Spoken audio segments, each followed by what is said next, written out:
বন্ধুরা, রাতের ডিনার নিয়ে বসে গেছি। আজ দুটো স্পেশাল খাবার আছে রাতের ডিনারে। করেছি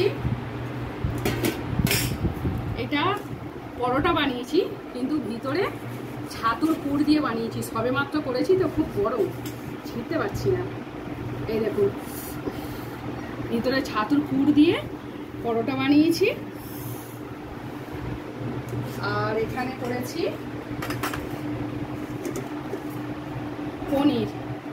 পনির দিয়ে, ক্যাপসিকাম দিয়ে,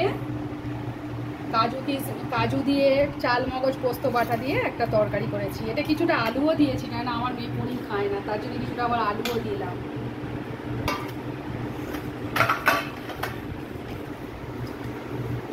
রোজ লুচি পরোটা শুধু খেতে ভালো লাগে না, তাই আজকে একটু ছাতু দিয়ে, ভেতরে ছাতুর পুর করে একটু পরোটা বানালাম। রাতের ডিনারটা কেমন হয়েছে অবশ্যই জানাবেন।